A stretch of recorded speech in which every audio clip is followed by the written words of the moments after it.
Hey mama, my name is Desiree and welcome back to the Mojave and Wolf vlog. I create content on intuitive and wild motherhood while raising my daughter Mojave here in the Colorado Rockies. This is a new member to the family, Falcon.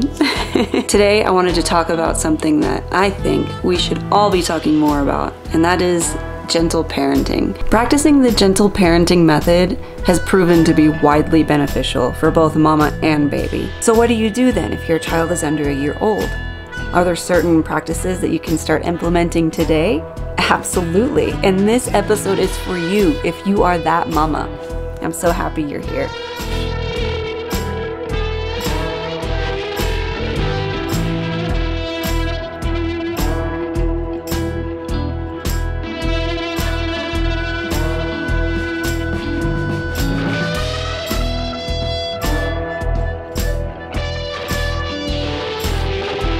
So on today's episode, I would really like to break it down into two different categories. We've got the negative and the positive.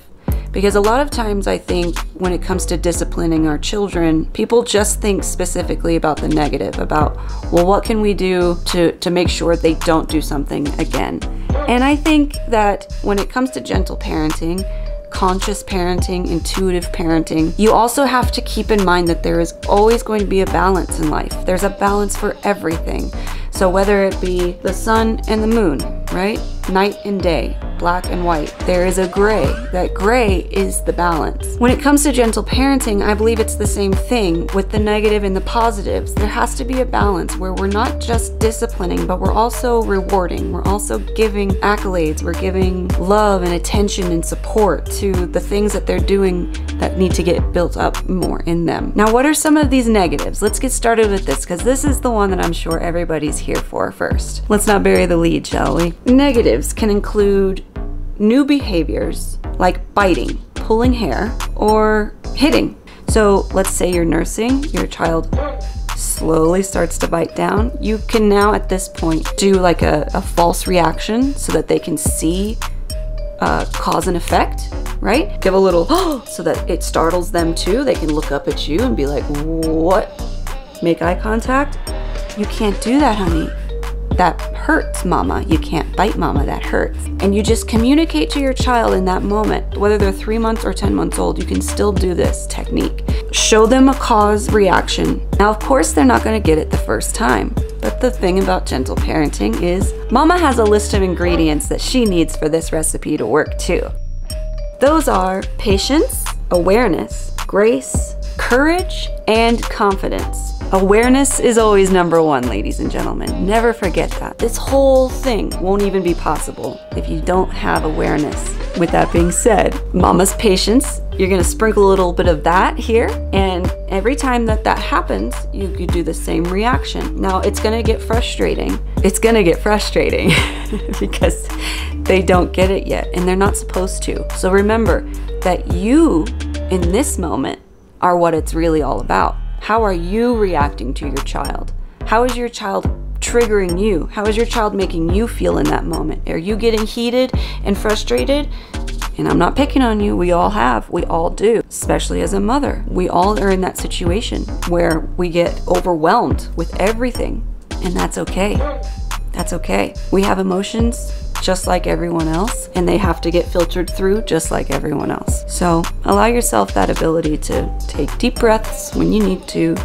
If they slowly are biting down again, or pulling your hair, or hitting you, keep this same thing in mind. It's the same process no matter what they're doing that you don't want them to do. It's a cause-effect reaction example for them. A second thing that you can do is just verbally tell them while taking their hand. If they're pulling your hair or something, you're taking their hand and you're putting it away from you. Or if you are feeding them and they're biting, you can remove them from your breast. You can actually take their finger and hook it up under their top lid like this, and it will cause them to release the suction. You will hold their chest or hold their hand or whichever body part, leg, if they're kicking you. You're holding a part of their body, looking them in the eye and saying, I cannot allow you to hurt me.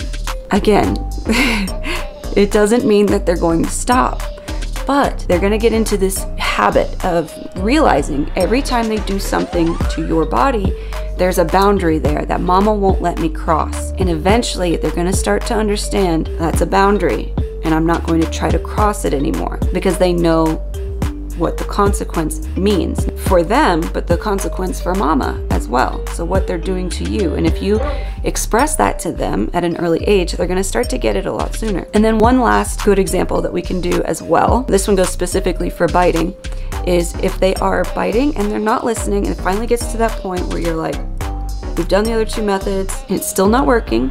The final draw for my family is we will remove her from the breast for at least 10 to 15 minutes. You put it away, you say, nope, nope, can't let you have it. Sorry, I cannot let you have it right now. And then you let them either pitch a fit sometimes. They'll say, this isn't fair, you know, in their own little under 1-year-old way. And that's okay, that's okay.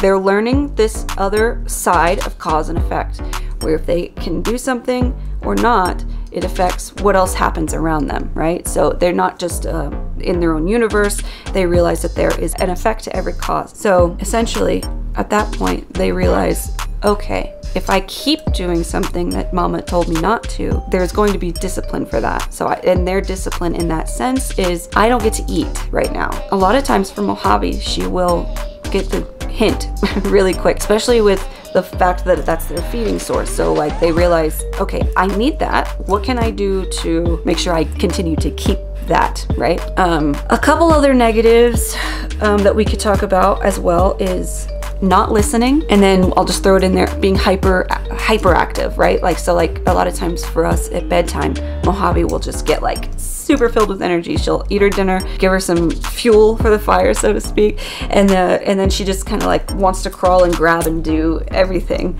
And I usually let her like in her play area. I'm like, have at it, girl. But sometimes she will be like this at bedtime when we're trying to lay down and go to sleep.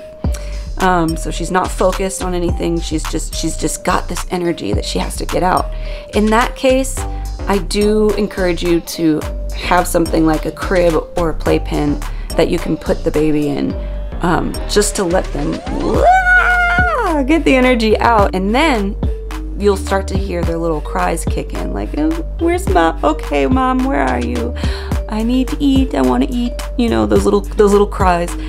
But the not listening, all right, for the not listening, I continue on with my same strategy of showing her cause and effect.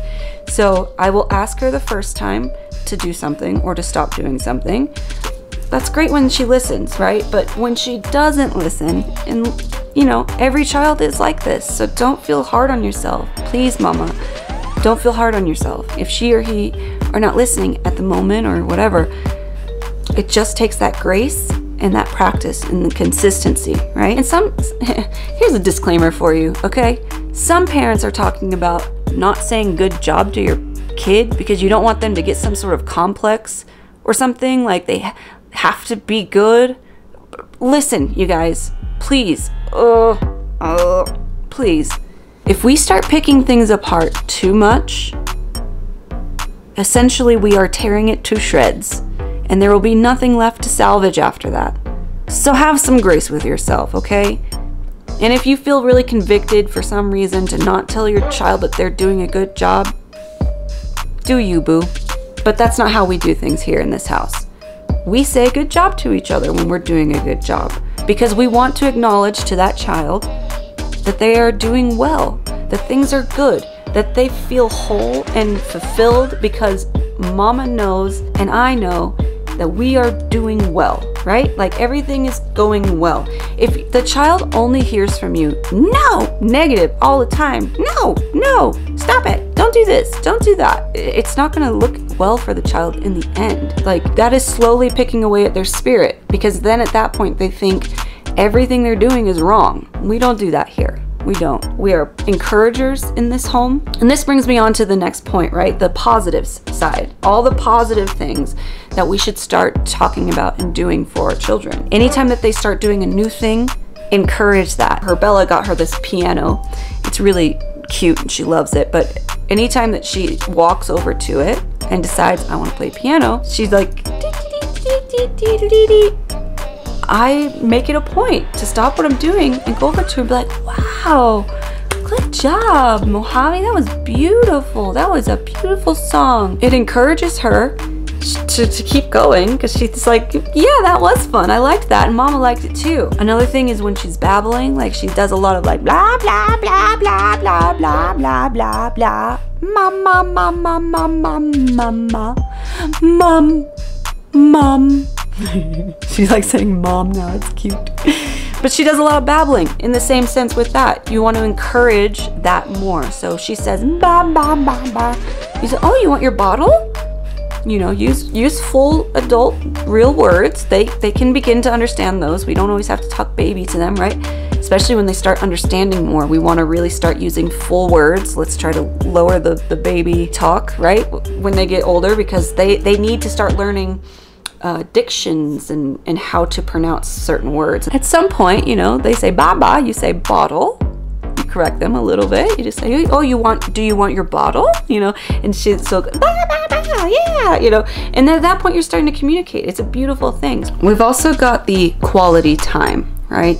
And during this time that you are spending with your child in awareness, you are making it quality time. So it doesn't necessarily always have to be quantity. It doesn't mean you have to spend all day, all the time with your child.